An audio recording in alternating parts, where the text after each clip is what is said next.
तो आपको अहम खबर से आगाह करें। तहरीक अदम एतमाद पर बलूचिस्तान अवामी पार्टी में मुतजाद आरा हैं। पार्टी अक्सरियत पीटीआई हुकूमत के साथ रहने के हक में है। Naeem Ashraf Bhatt, head of investigation cell, हमारे साथ मौजूद हैं। नईम, क्या वजूहात सामने आ रही है मुतजाद आरा की? जी बिल्कुल, इस वक्त आपको पता है जो तहरीक अदम इत्तेमाद के मामले पर सब जमातें ही कंफ्यूज हैं। इवन जो लेकर आ रही हैं अपोजिशन, उनमें भी कंफ्यूजन पाई जाती है। और इसी कंफ्यूजन पर जब इन्होंने आपस में मुशावरत की, बाप पार्टी ने, बलोचिस्तान अवामी पार्टी ने, तो उसमें अक्सरियत ने तो हमायत का कहा कि हुकूमत के साथ रहना चाहिए, और उसमें सबसे बड़ा और अहम वोट था वफाकी वजीर जुबैदा जलाल का। लेकिन कुछ ऐसे अरकान भी हैं जो मुखालफत कर रहे हैं और कह रहे हैं कि अपोजिशन की तरफ जाना चाहिए, और वो नाराज हैं हुकूमती पॉलिसियों पर। और जो 3 साल, पिछले 3.5 साल, उनका कहना है कि वो कोई अच्छा उनके साथ रवैया नहीं था।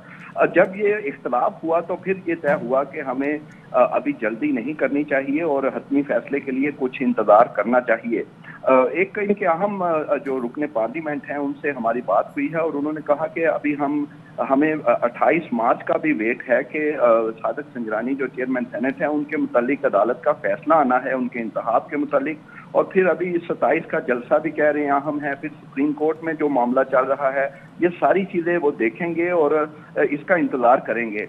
एक जराए ने यह भी दावा किया है कि शायद इनको कोई कहा भी गया है कि फिलहाल आप हुकूमत के साथ रहें, लेकिन क्योंकि इसकी कंफर्मेशन नहीं और ये कबल अज़ वक्त होगा, इसलिए इस पर हम ज्यादा जोर नहीं देते। लेकिन ये बात कंफर्म है कि पार्टी के अंदर जो अक्सरियत है वो हुकूमत के साथ रहना चाहती है। लेकिन ये भी रुकने पार्लियामेंट ने हमें बताया कि आखिरी वक्त में, क्योंकि राय बाज का हालात देखकर बदल भी जाती है, इसलिए वो आखिरी वक्त तक देखेंगे और फिर फैसला करेंगे। और जो उन्होंने ये भी बताया कि उनके मुतालिक कुछ खबरें चलती रही कि उन्होंने फैसला कर लिया शायद अपोजिशन के साथ, कैसा। उन्होंने कहा ऐसी अभी हमारा कोई फैसला नहीं हुआ और ना ही कोई इतनी जल्दी हमें है कि हम ऐसे प्रेस कॉन्फ्रेंस करें और इकट्ठे अनाउंस कर दें।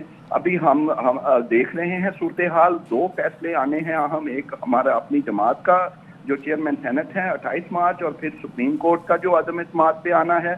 और इसके अलावा हम ये भी देखेंगे कि हुकूमत 27 मार्च का जो जलसा है या अपोजिशन का जो लॉन्ग मार्च है वो किस तरफ है।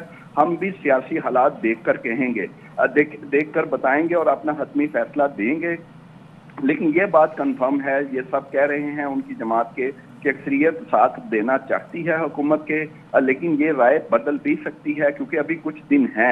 हमें भी कोई जल्दी नहीं है और हम हालात देखेंगे। ये बाप पार्टी क्योंकि अहम है, इनकी 5 अहम सीटें हैं और ये दूसरी जमात है मुस्लिम लीग क्वाफ के साथ के जिनकी 5 सीटें हैं और इनके वफाकी वजीर भी जुबैदा जलाल इस वक्त हुकूमत में हैं और बलूचिस्तान में भी इनकी हुकूमत है, इसलिए इनका वोट भी अहम है। और इस वक्त ये भी एक अहम बात है कि अपोजिशन का भी इनकी तरफ को ज्यादा जोर नहीं लगा रही। शायद वो भी वजह है कि इनकी अक्सरियत जो है वो हुकूमत की तरफ देख रही है, क्योंकि सारा जोर जो है वो MQM या मुस्लिम लीग काफ पर लग रहा है। बल्कि बाप पार्टी से जो अभी तक संजीदा मुलाकात भी प्राइम मिनिस्टर की जानिब से हुई है, जब वो लॉजिस में जाकर प्राइम मिनिस्टर खुद इनके साथ मिले थे। इसलिए बाप पार्टी का हम कह सकते हैं कि झुकाव थोड़ा सा है हुकूमत की जानिब, लेकिन ये भी देख रहे हैं हो सकता है झुकाव आखिरी वक्त में दूसरी तरफ चले जाए। लेकिन ये तय है कि एक 28 मार्च का ये देखेंगे कि क्या फैसला आता है सादिक संजरानी साहब का, और दूसरा सुप्रीम कोर्ट का। ठीक है, नईम अशरफ भट्ट आगाह कर रहे थे, बहुत शुक्रिया।